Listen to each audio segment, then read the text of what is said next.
Allô, allô, je te reçois dans une joie extraordinaire. Je suis vraiment honorée de partager avec toi les enseignements, l'expérience, la pratique que j'ai pu explorer, découvrir, vivre et ressentir dans les dernières années avec la roue de médecine, avec la médecine de la roue de médecine dans mon chemin de vie, dans mon quotidien, à travers les années, les cycles et les saisons. Euh, en fait, qui me permet tout simplement d'amener en conscience plein d'éléments. Et je suis vraiment, vraiment dans la joie de te partager toute la signification, les bases principales et l'expérience que j'explore et que j'ai découvert à travers les années de chacun des cycles. Alors, merci d'être avec moi et je te présente tout de suite de quoi ça a l'air, la roue de médecine. Alors, pour commencer, la roue de médecine, c'est vraiment, ça le dit, hein, c'est une roue, c'est un cercle, c'est un rond. C'est un endroit dans lequel tout se retrouve. Toute la vie, toute l'humanité, tous les éléments, les végétaux, les animaux, les saisons, les directions, les peuples, le corps humain, les cycles de la vie d'une année, les cycles de la vie d'une journée, les cycles d'un projet.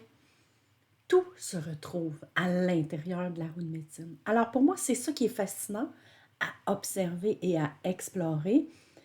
Et encore plus fascinant de voir comment on peut, étant donné qu'on est le tout et qu'on fait partie du tout, comment on peut se relier aux éléments de la roue. Comment on peut s'identifier dans une certaine situation, dans une relation, dans un projet, dans une période de notre vie, à différentes des directions. Comment on peut avoir en référence la roue de médecine pour avancer dans notre chemin de vie. Alors, c'est ce que j'ai vraiment envie de te présenter.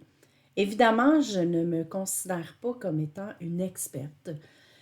La roue de médecine, c'est vraiment une médecine qui existe depuis des siècles. Je veux en aucun cas que vous croyez que je porte la vérité de la roue de médecine. Évidemment, on a des ancêtres avec des grandes sagesses qui peuvent nous transmettre tous ces enseignements-là. Et en même temps, je me suis intéressée à la roue de médecine à partir du moment où j'ai commencé à faire vibrer le tambour comme outil de médecine. Et depuis, je j'intègre, j'explore, j'analyse, j'observe les changements par rapport à l'enseignement de la roue de médecine versus notre monde traditionnel, notre espace chrétien ou peu importe la religion qu'on est, euh, selon notre calendrier actuel versus ce qu'on reçoit à travers les enseignements de la roue de médecine. Alors, comme vous pouvez voir dans le document qui est à l'affiche, que vous aurez en PDF, ça va me faire plaisir de vous le permettre, le téléchargement de ce document-là. Euh, en fait, dans la roue de médecine, on observe principalement 4 parties qui sont les 4 directions. Alors, on a l'Est, le Sud, l'Ouest et le Nord. On va retrouver dans ces 4 directions-là 4 couleurs. Donc, comme vous pouvez l'observer, on a le jaune, le rouge, le noir et le blanc. La couleur était là pour identifier, pour réunir en son centre les 4 nations. Donc les peaux jaunes, les peaux rouges, les peaux noires, les peaux blanches, qui créent en fait l'humanité. Alors c'est vraiment un enseignement, une roue universelle. Ça existe dans les traditions amérindiennes, dans différentes tribus. Évidemment, selon les tribus, il y a des éléments, il y a des animaux, il y a des notions qui peuvent varier selon la direction. Alors, c'est sûr que si vous vous intéressez davantage à la roue de médecine, je vous invite à aller voir à l'intérieur de vous qu'est-ce qui résonne. Qu'est-ce qui résonne pour l'animal? Qu'est-ce qui résonne pour l'élément dans la direction de l'Est, par exemple? pour le végétaux. Faites confiance à votre corps, à votre esprit. Faites confiance à ce qui est là, à l'intérieur de vous, par rapport à ça. Alors, on a parlé des directions, on a parlé des couleurs. Souvent, on va retrouver des animaux totems pour chacune des directions. Ici, on va vraiment, d'une tribu à l'autre, vous allez observer que les animaux changent. Alors, on accueille ça, on valide, hein? On peut aller explorer les différents enseignements, les différentes tribus qui existent, qui servent de la roue de médecine, puis aller tout simplement identifier quel animal fait du sens pour vous. Alors, ce que moi, je vous présente, évidemment, c'est les animaux qui font du sens pour moi. Donc, à l'est, on a l'aigle pour la vision. L'est, c'est vraiment la porte d'entrée de la roue de médecine. C'est le début du cycle. L'est, c'est l'endroit dans une journée normalement où on est le matin. L'est, c'est la naissance. L'est, c'est le printemps. Hein? Dans les saisons, on commence l'année avec le printemps. Alors, on a pu croire et sous-entendre que, à l'époque, le calendrier annuel, les gens se mettaient dans l'énergie du début de l'année uniquement au printemps. Donc, pas en janvier, évidemment. Alors, le début du printemps, hein, c'est la naissance de la terre, c'est l'éveil de la terre, c'est les bourgeons qui commencent à vouloir sortir, mûrir, renaître. Donc, toute la période du printemps, on appelle ça vraiment la renaissance. Et comme c'est aussi, comme on est habitué en début d'année, l'endroit approprié pour émettre des intentions, avoir une vision plus à long terme, qu'est-ce que je veux voir fleurir à l'été, qu'est-ce que je veux avoir comme récolte.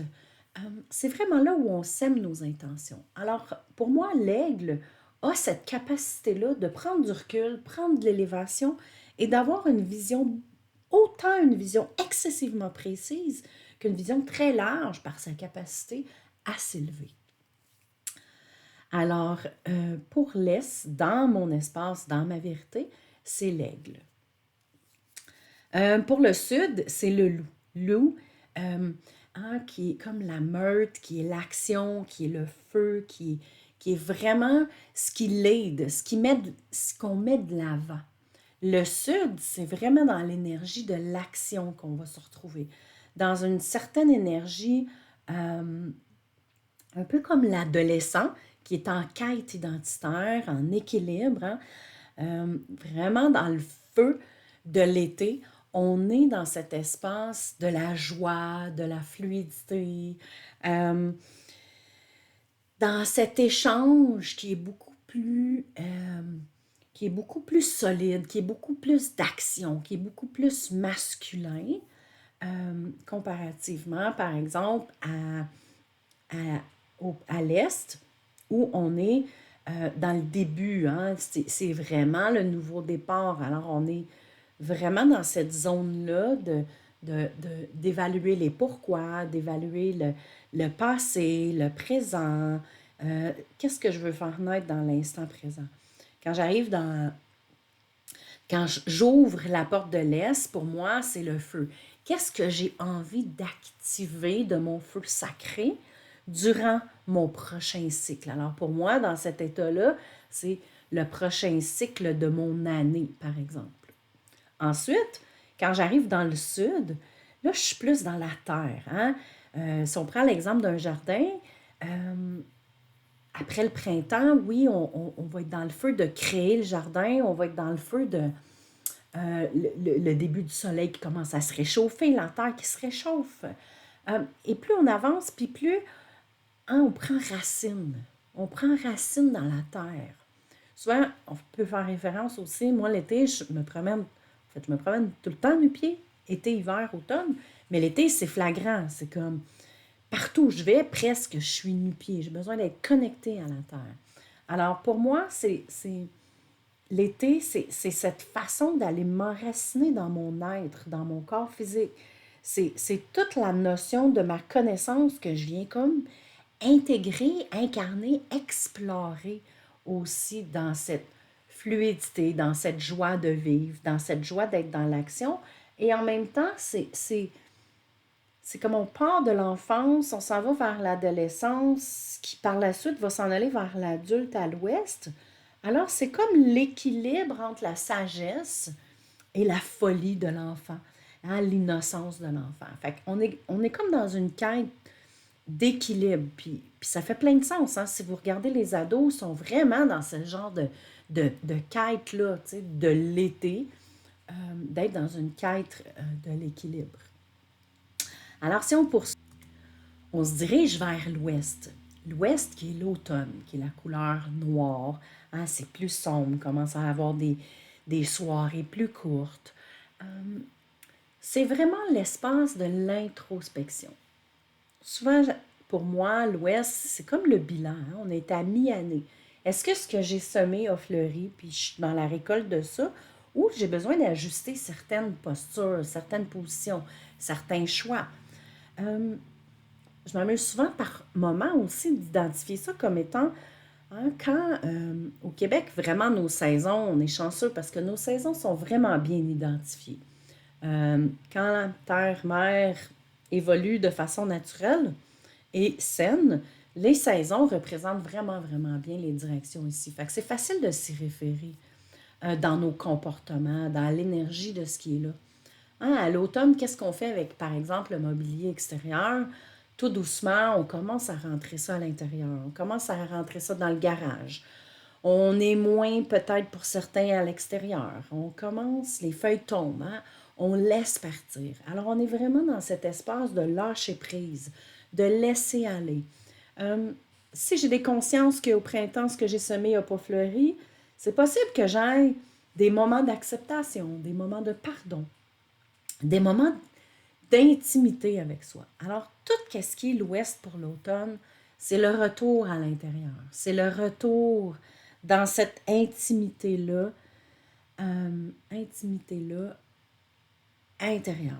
Hein, pendant l'été, on a été beaucoup plus au niveau social, beaucoup plus dans l'action. Là, on revient dans tout l'espace créatif de cette présence en moi, cette connexion à qui je suis. On revient dans son cœur, on revient vraiment à l'intérieur de soi. Dans le cycle d'une journée, l'ouest est associé au soir. Alors, on a l'est qui est le matin, on a le sud qui est, action, je vous dirais mi-journée.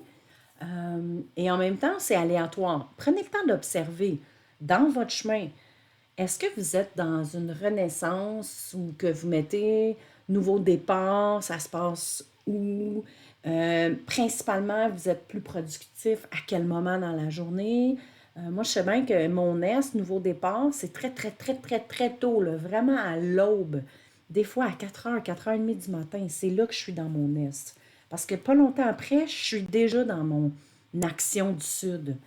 Pour par la suite, vers la soirée, arriver plus dans un moment d'introspection, de repos, de calme, pour par la suite partir dans ma nuit, hein, dans la sagesse des rêves, dans la sagesse de la connexion ancestrale, dans tout ce qui est la paix. Le nord, c'est vraiment la grande sagesse. C'est l'accomplissement. Hein, c'est la nuit, on se repose de cette magnifique journée qu'on a accomplie. Euh, le vieillard se repose de cette magnifique vie qu'il a réalisée. Nos ancêtres, c'est vraiment l'hiver. Et l'hiver, souvent, on a tendance à être plus cocooning, à être plus à l'intérieur, à être plus dans un mode méditatif. C'est normal qu'on ait ces énergies-là à l'intérieur de nous. Il ne faut pas juger ça. C'est pas le temps d'être dans le feu du printemps, dans toute la créativité ou dans cet espace d'action de terre. Oui, et en même temps, il ne faut pas négliger le fait que, énergétiquement parlant, dans le cycle naturel de la vie, quand on est dans l'hiver, on est aussi dans cet espace d'amour, de réception, de tout cet espace de connexion à nos ancêtres, à la grande sagesse humanitaire collective, à la grande sagesse de la source. C'est vraiment, c'est un peu comme l'ermitage. c'est le silence en soi. C'est l'arrêt. Euh, c'est quelque chose qui vient comme s'incarner pour poursuivre par la suite et recommencer le cycle de la roue. Alors, si on revient tout simplement aux animaux, pour l'Ouest, c'est l'ours. Hein, l'ours qui tout doucement se prépare à l'hibernation. Hein, il fait ses réserves, il s'installe, il s'assure de son habitat. Alors, c'est un peu la même chose. Il est dans la préparation vers l'hiver. Et quand on arrive au nord, on est dans la sagesse et la puissance du bison. Alors, cet esprit du bison qui est vraiment ancestral, qui est vraiment d'une force et d'une résilience et d'une détermination très, très, très aiguë, si on se réfère par exemple à nos aînés, hein, qui ont une grande partie de leur vie devant eux et qui continuent à inspirer et à transmettre à travers leur partage, leur présence, leur histoire. Alors, comme vous pouvez voir, c'est très complexe. J'ai fait le tour très rapidement de ce que contient, en fait, la roue de médecine. Et la beauté de tout cet espace-là, c'est aussi d'observer, OK, en considérant que l'Est, c'est la renaissance, c'est la naissance, c'est le nouveau projet, c'est cet espace-là où je prends le temps peut-être de justement laisser venir qu'est-ce que je veux accomplir dans ma journée. Est-ce que je m'octroie un espace dans ma matinée ou très tôt à l'aube pour justement me connecter avec mon être, avec mon âme, pour voir qu'est-ce qui est opportun pour moi aujourd'hui. Ensuite, est-ce que je respecte l'espace-temps dans lequel je suis dans le sud? Ou j'ambitionne, je ne me mets pas de limite, je travaille jusqu'à des heures tard le soir, je ne me donne pas le temps d'introspection le soir, je pars pour ma nuit. Vous voyez, il y a vraiment un cycle de 4 qui est nécessaire pour poursuivre dans la roue et faire en sorte que le cycle continue toujours et qu'il n'y a pas de limitation et qu'il n'y a pas de blocage, d'obstruction, ou du moins que je ne reste pas pris dans une direction.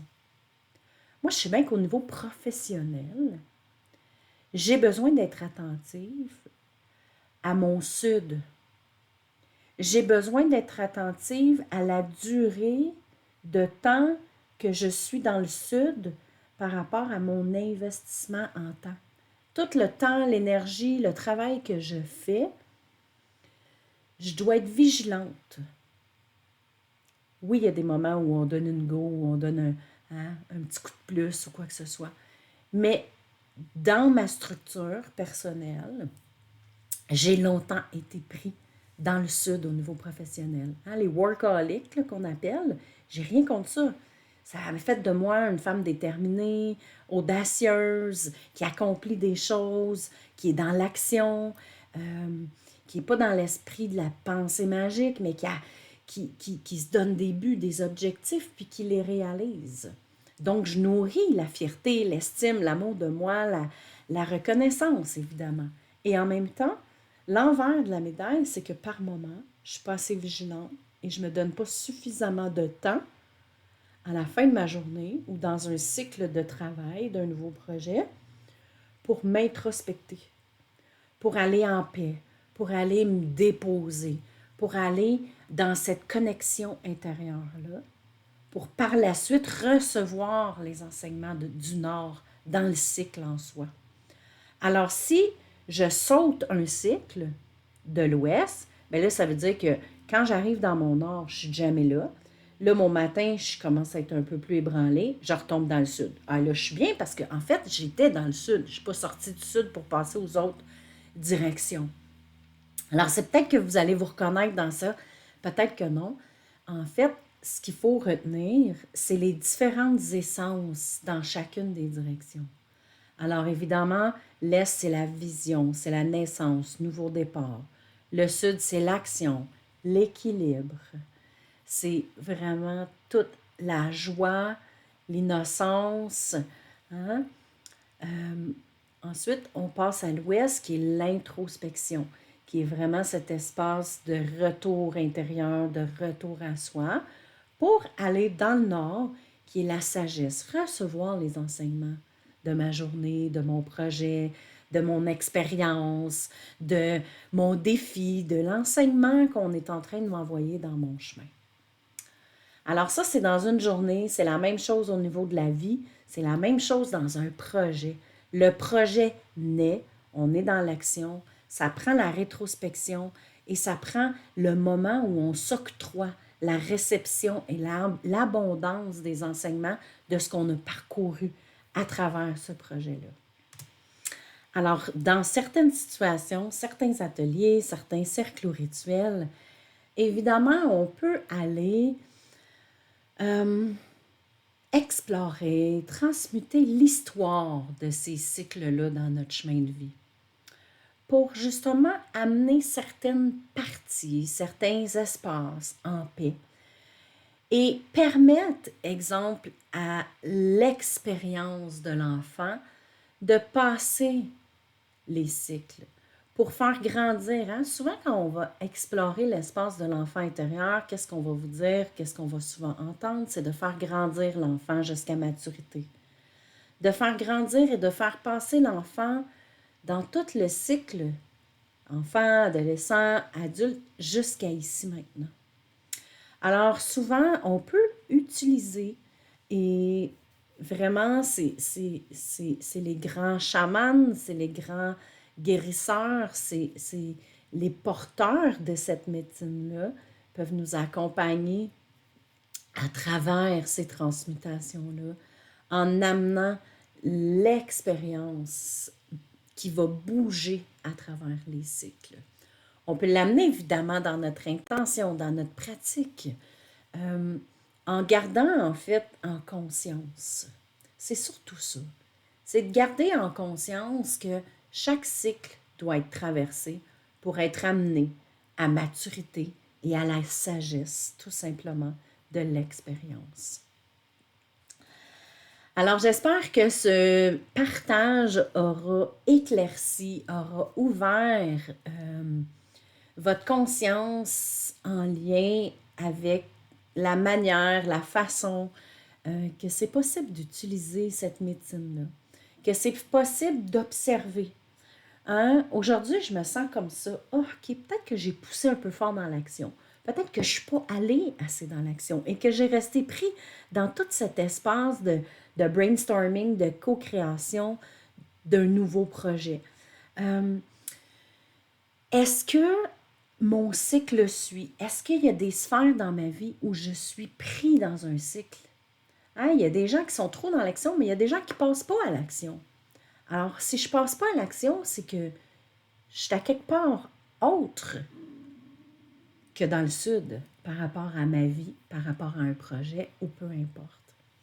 Alors, pour moi, ça permet de faire des liens avec les éléments, avec les saisons, avec ce que représente l'énergie, hein, soit la naissance, renaissance, l'action, l'introspection, la sagesse de chacune des directions, et de prendre le temps d'aller m'asseoir dans ces zones-là, dans ces directions-là, pour faire avancer les différents cycles de mon évolution, de mon histoire, de mes expériences de vie.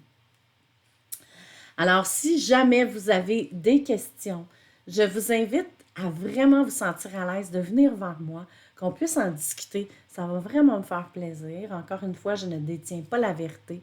Ce que je partage avec vous et ce qui peut être partagé par la suite, c'est mon expérience de vie, c'est ma passion. C'est vraiment ce qui guide une grande partie de mes enseignements, de mes références, de où on est actuellement.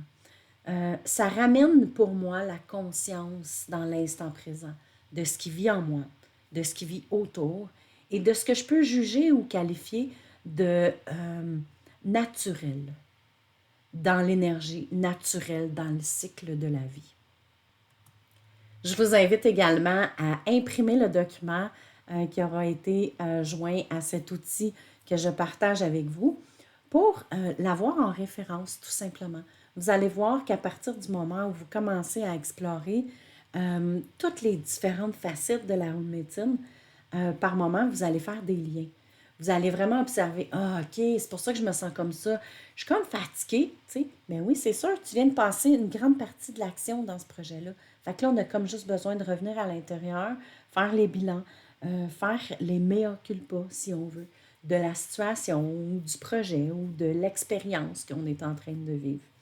Je vous invite aussi à me revenir sur votre appréciation de ce que vous avez reçu comme enseignement. Je sais qu'on peut trouver énormément de choses sur les internets et en même temps, moi, c'était vraiment de vous transmettre dans mes mots, dans mon expérience, dans ma compréhension, euh, la façon dont j'utilise ou du moins qu'est-ce que j'entends et en quoi c'est précieux pour moi.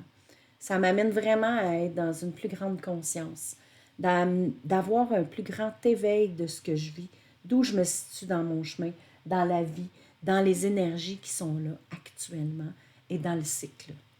Tout est un cycle. Tout est rond, tout est uni, tout se réunit. Alors, encore une fois, cette roue-là renferme tout et en son centre, bien, vous avez vous.